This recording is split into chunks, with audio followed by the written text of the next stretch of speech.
Chapter 9, The Rise of Rome. Section 1, The Roman Republic. We're going to start by talking about the beginnings of Rome.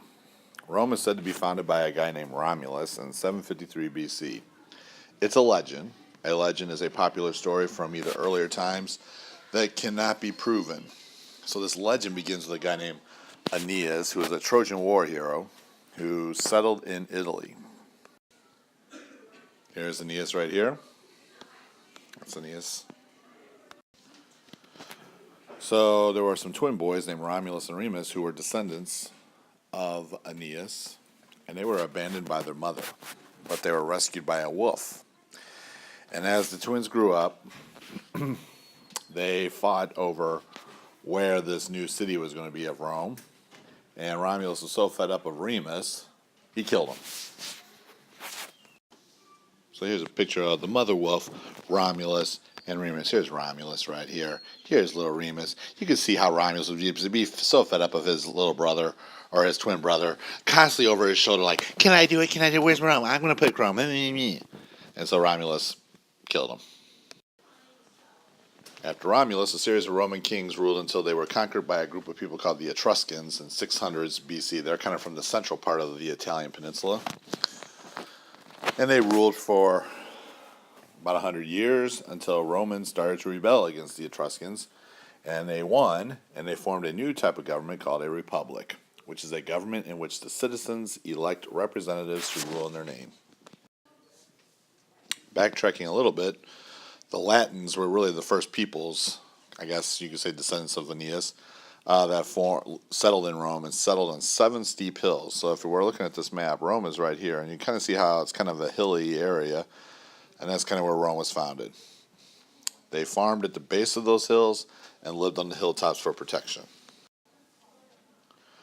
Rome was a short distance from the Mediterranean Sea, as you can tell from this map, and it was located on a small river that goes into the Mediterranean called the Tiber River.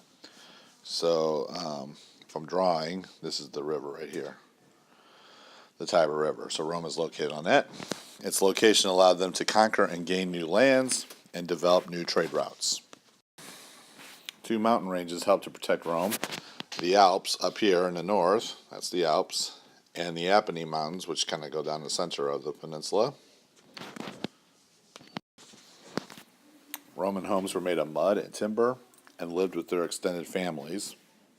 Well, the Romans lived with their extended families. When I say that, they lived with their mom and dad and brother and sister, and they lived with granny and grampy and auntie and uncle, extended families.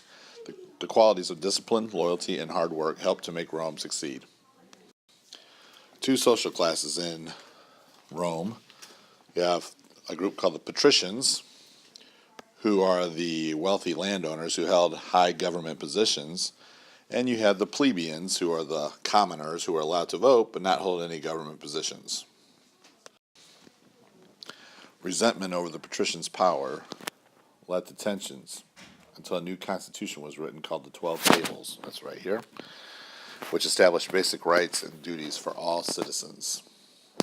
The Republic established a tripartite government, which consisted of 3 branches: legislative, executive, and judicial. So you kind of see my chart here. Here's the executive, the legislative, and judicial.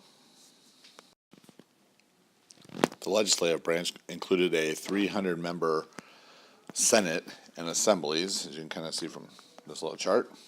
The judicial branch consisted of 8 judges, and the executive branch was led by 2 consuls, each for 1 year, that commanded the army and had power to veto the other. In times of crisis, the consuls could appoint a dictator to rule for a limited time.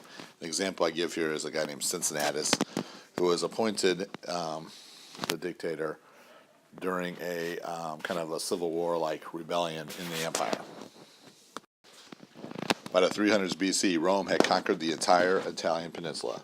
So this entire peninsula right here was finally conquered by Rome. Most conquered areas could rule themselves, but had to pay taxes and provide soldiers. Now we're going to talk about a set of wars called the Punic Wars. These wars were a series of 3 wars with a city called Carthage. So if you're looking at this map here, here's Carthage right here, and here's Rome. This was in North Africa.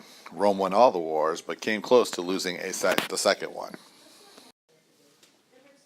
Hannibal was a general from Carthage, and he led a herd of elephants across the Alps that nearly captured Rome. So he took the long route away, but crossed the Alps with this herd of elephants and got really close to Rome. The Roman general at the time was a guy named Scipio, and he will decide to attack Carthage, which was a bold move because it forced Hannibal to stop his attack on Rome and return to Africa to defend the city. And of course, they lost. During the Third Punic War, Carthage was captured, destroyed, and the people sold into slavery. This is Hannibal right here, and here's Hannibal on top of his horse herd here. Rome went on to conquer Greece and the Iberian Peninsula. So here's Rome, and they went on to conquer Greece, and here's the Iberian Peninsula with Spain and Portugal on it. The Roman conquerors brought back much wealth and slave labor, which put a lot of small farmers out of business. That is the end of section 1.